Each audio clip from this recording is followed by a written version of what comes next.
एक मशहूर एक्टर बनने का सपना पिएत्रो को रोम के एक ऐसे मकान में ले आया जहां आत्माओं की मौजूदगी है, और वो आत्मा खुद भी सालों पहले एक थिएटर कंपनी का हिस्सा हुआ करते थे। अब इन आत्माओं की वजह से पिएत्रो की जिंदगी बर्बाद होगी या उसका सपना पूरा होगा, ये जानने के लिए इस वीडियो को अंत तक देखें, जो 2012 की इटालियन फिल्म अ मैग्निफिसेंट हॉन्टिंग के बारे में है। अपना शहर छोड़कर पिएत्रो अपनी बहन मारिया के साथ रोम आया, पर जो घर पिएत्रो देख रहा था वो मारिया को पसंद नहीं आया। मारिया को उस घर में एक हिडन कमरा भी मिला, जिसे देखकर वो डर गई। तभी एक डरी हुई लड़की वहां आई और पिएत्रो को पता चला कि वो लड़की पहले उसी घर में किराए पर रहती थी। वो इतनी डरी हुई थी कि खुद का सामान लेने वो घर के अंदर नहीं आ पाई, और वो पिएत्रो को इशारे में कुछ बताने लगी, जिसकी वजह से मारिया उसे एक पागल समझ बैठी। बिना कुछ सोचे समझे पिएत्रो मारिया के साथ उसी घर में किराए पर रहने लगा और एक एक्टर बनने के सपने के साथ वो घर की मरम्मत करने लगा। बेकरी में काम करते हुए वो अपने घर के बारे में लोगों को बताता रहा, पर किसी को उसकी बातों में दिलचस्पी नहीं थी। उसी घर के सामने एक कैफे था जहाँ काम कर रही औरत मीना उसे देखकर खुश हो गई। मीना और उसकी दोस्त ओल्गा ये भी जानकर खुश हो गए कि मारिया उसकी बहन है, गर्लफ्रेंड नहीं, और अब कुछ दिनों बाद पिएत्रो घर में अकेला रहने वाला है। मीना और ओल्गा घर के बारे में सवाल पूछने लगे, पर पिएत्रो समझ नहीं पाया कि वो ऐसे सवाल क्यों पूछ रहे हैं। मारिया पिएत्रो को अकेले छोड़ना नहीं चाहती थी, इसलिए पिएत्रो ने कहा कि वो अपने बॉयफ्रेंड मासिमो को वहां बुला लेगा। जल्द ही पिएत्रो की ओल्गा और मीना से दोस्ती हो गई और उसने बताया कि वो एक्टर बनने की कोशिश कर रहा है, मगर पैसे कमाने के लिए वो बेकरी में पेस्ट्रीज बनाया करता है। वो अपने पहले ऑडिशन के लिए पहुंचा, पर उसे ठीक से एक्टिंग आती ही नहीं थी। उसे अलग अलग एक्सप्रेशंस दिखाने के लिए कहा गया, पर उसका काम किसी को अच्छा नहीं लगा। उस रात जब पिएत्रो अपने घर आया तो उसे 2 अनजान लोग नजर आए, पर फिर उसे लगने लगा कि शायद वो थक गया है, इसलिए उसे ऐसी चीजें नजर आ रही है। वो सोने की कोशिश करने लगा, मगर जल्द ही उसे एहसास हुआ कि घर में उसके अलावा कोई और भी मौजूद है। उसे एक रोता हुआ बच्चा भी नजर आया और उसे समझ आ गया कि उस घर में कोई और लोग रहते हैं। उसने मदद के लिए मारिया को बुलाया, पर उसे घर में कुछ भी नजर नहीं आया, और मारिया ने वो रात उसी घर में गुजारने का फैसला किया। पिएत्रो को लगा कि मारिया के आने से वो चैन की नींद सो पाएगा, मगर मारिया खुद ही उसे डराने लगी। अगली सुबह जैसे ही मारिया घर से निकली, वो आत्माएं पिएत्रो के सामने आ गई।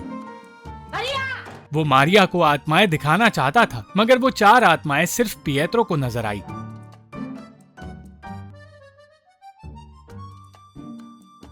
पिएत्रो ने मकान मालकिन जिया से बात करने की कोशिश की और जिया ने उसे कुछ दिन रुकने के लिए कहा, और मासिमो ने भी पिएत्रो को बताया कि वो उसके पास जल्द ही आने वाला है। किसी तरह हिम्मत जुटाकर पिएत्रो घर में घुसा और एक छोटे बच्चे की तरह डरते डरते उसने अपने आप को कमरे में बंद कर दिया। सुबह होते ही वो आत्माएं फिर से उसके सामने आ गई,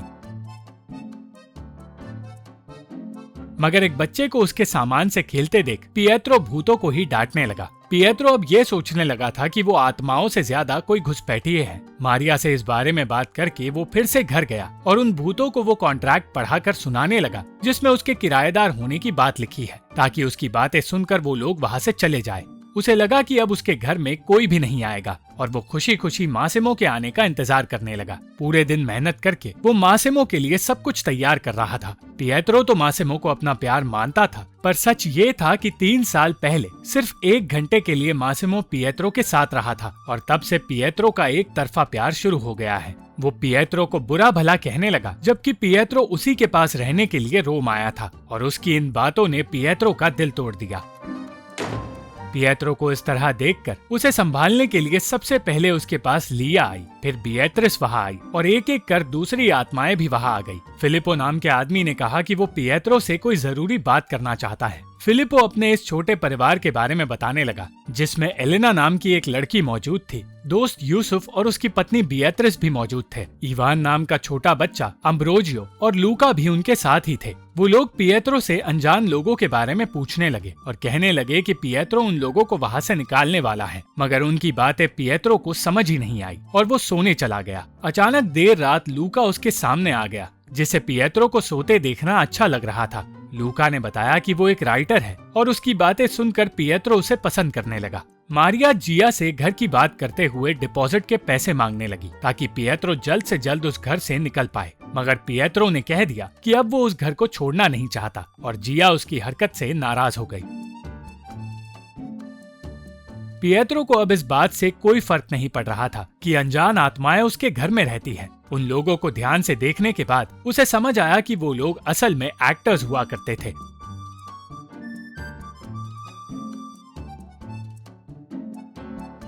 मगर उनके थिएटर कंपनी का नाम पिएत्रो ने कभी सुना ही नहीं। जब उस कंपनी के बारे में उसने पता किया तो उसे पता चला कि वो कंपनी साल 1905 की है, मगर अब तक उसे ये समझ नहीं आया कि उन लोगों के साथ असल में हुआ क्या है।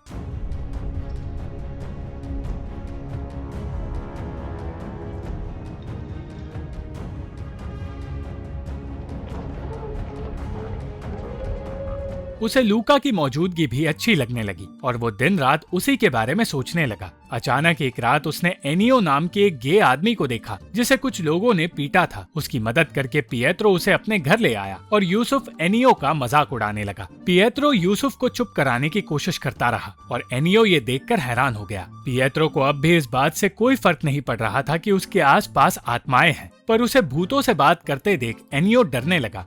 कुछ देर बाद एनियो अपने घर लौटने लगा और अगले दिन फिलिपो और लिया फिर से उससे लीविया नाम की एक औरत के बारे में पूछने लगे। फिलिपो ने बताया कि वो लीविया से प्यार करता था, मगर इस बात से हमेशा लिया को तकलीफ रही है।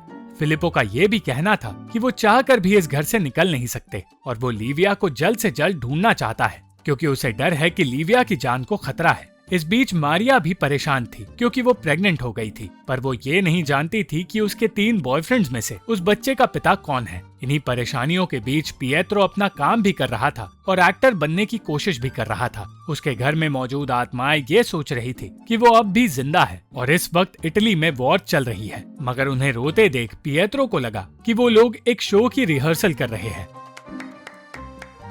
जब फिलिपो को पता चला कि पिएत्रो भी एक एक्टर बनना चाहता है तो उसने अपने साथियों के साथ मिलकर उसे तैयार करना शुरू किया। उसका मेकअप करके वो सब उसे एक्टिंग सिखाने लगे।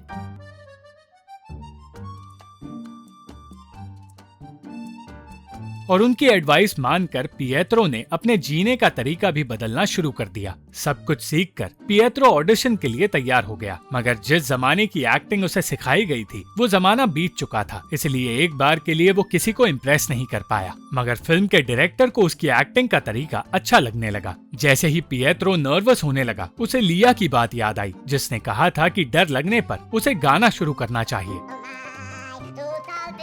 मगर ऐसा करना उसी पर भारी पड़ गया और उसने फिल्म में काम करने का मौका खो दिया, जिसकी वजह से वो घर पर आकर सारी आत्माओं को बुरा भला कहने लगा। परेशान होकर पिएत्रो एनियो के पास गया ताकि उसे लीविया के बारे में कुछ पता चले और मदद के लिए एनियो उसे एक अजीब सी जगह ले गया जहां मौजूद गुंडे ने अपने लोगों से बात करके पिएत्रो को बताया कि वो लीविया को ढूंढ सकता है, चाहे वो दुनिया के किसी भी कोने में क्यों ना हो। उसी दिन पिएत्रो को लीविया का पता मिल गया, पर जब उसने लीविया से फिलिपो और उसकी थिएटर कंपनी के बारे में पूछा तो उसने पिएत्रो को वहां से भगा दिया। घर लौटते वक्त पिएत्रो पाओलो नाम के उस आदमी से मिला जो अक्सर उससे बातें किया करता था, मगर बीच रास्ते वो बेहोश हो गया और उसे हॉस्पिटल में भर्ती करना पड़ गया। जैसे ही पिएत्रो होश में आया, उसे पाओलो और मारिया नजर आए और फिर डॉक्टर उससे ऐसे सवाल पूछने लगा जैसे कि उसे हेल्यूसिनेशंस होते हो। असल में मारिया ने डॉक्टर को बताया था कि पिएत्रो को लगता है उसके घर में भूत है, इसलिए पिएत्रो को कुछ दिन उसी हॉस्पिटल में रखा गया। डॉक्टर ने उससे कह दिया कि उसे एक्टिंग छोड़नी होगी क्योंकि रिजेक्ट होते होते उसका दिमाग खराब होने लगा है। पिएत्रो खुद भी अब ये सोचने लगा था कि उसके घर में कोई भूत नहीं और वो सिर्फ उसके दिमाग का खेल था, और वो मारिया से कहने लगा कि वो अब अपनी जिंदगी नए सिरे से जीना शुरू करेगा। वो एक वेटर की नौकरी करने लगा और अब उसे घर में कोई नजर नहीं आ रहा था। वो चाहता था कि फिलिपो और उसके साथी वापस लौट आए, पर उसे कोई भी नजर नहीं आया। अचानक एक दिन लीविया उसके घर आ गई और कहने लगी कि जो कुछ पिएत्रो उससे पूछ रहा था वो सब कुछ सही था। लीविया और उसका थिएटर ग्रुप इसी घर में छुपकर सिपाहियों से बचने की कोशिश कर रहे थे, मगर लीविया इस घर से निकल गई और जितने लोग यहाँ बचे थे उन्हें टॉर्चर करके मार दिया गया। ये बातें सिर्फ पिएत्रो नहीं, फिलिपो और उसके साथी भी सुन रहे थे और उस दिन पहली बार उन सबको अपनी मौत के बारे में पता चला। लीविया आज भी पछतावे के साथ जी रही है और वो खुद अपने आप को अपने साथियों की मौत का कारण मानती है। लिविया ने बताया कि वो लोग तानाशाही के खिलाफ लड़ाई लड़ने वाले जासूस हुआ करते थे, मगर उनकी जिंदगी नर्क बन गई। और ये पूरी कहानी सुनने के बाद जब पिएत्रो अपने घर लौटने लगा तब उसे पता चला कि उसका डॉक्टर मारिया से शादी करने वाला है। पिएत्रो मारिया के लिए खुश तो था, पर वो उस डॉक्टर को पसंद नहीं करता था और ये बात मारिया भी समझ गई। अचानक उसी वक्त पिएत्रो को इवान नजर आया और वो सबके सामने उसे घर ले जाने लगा, जिसकी वजह से हर कोई उसे पागल समझ बैठा। उसे घर ले जाकर पिएत्रो ने फिलिप्पो के सवालों का जवाब दिया और उसे बताया कि वो लोग साल 1943 में नहीं बल्कि 2012 में हैं। उन सब के सवाल बढ़ते जा रहे थे, इसलिए पिएत्रो ने इंटरनेट के जरिए उन्हें बताया कि दुनिया अब कितनी बदल गई है। बिएत्रिस और यूसुफ अपने बेटे को ढूंढना चाहते थे और वो उसे और अपने पोते को देखने में कामयाब हुए। अब वो लोग उस रात के बारे में जानना चाहते थे जिस रात उनकी मौत हुई थी, मगर पिएत्रो उन्हें ये राज बताना चाहता नहीं था क्योंकि वो सच जानकर खुश नहीं होंगे। सच ये था कि लिविया उन सब से नफरत करती थी और सिर्फ कामयाबी की भूखी थी। उसी ने सिपाहियों को उनके बारे में सब कुछ बताया था और उसने अपने ही दोस्तों को धोखा देकर उन्हें मौत के मुंह में धकेल दिया था। आज लिविया के बारे में ये घिनौना सच जानकर फिलिप्पो और उसके साथी हंसने लगे, पर पिएत्रो समझ नहीं पाया कि वो हंस क्यों रहे हैं। वो लोग इसलिए खुश थे क्योंकि अब वो आखिरकार इस घर से निकल पाएंगे और पिएत्रो की मदद से वो 70 साल बाद आजाद महसूस कर पाए। वो सारे लोग उस थिएटर में गए जहां वो काम किया करते थे और अंत में मुक्त होने से पहले वो पिएत्रो की ही मदद से आखिरी बार अपना एक्ट परफॉर्म कर पाए। Thank you for watching this video. अगर आपको ये वीडियो पसंद आई तो इस वीडियो को लाइक, शेयर और इस वीडियो पर कमेंट जरूर करें और इस चैनल को सब्सक्राइब करना मत भूलना।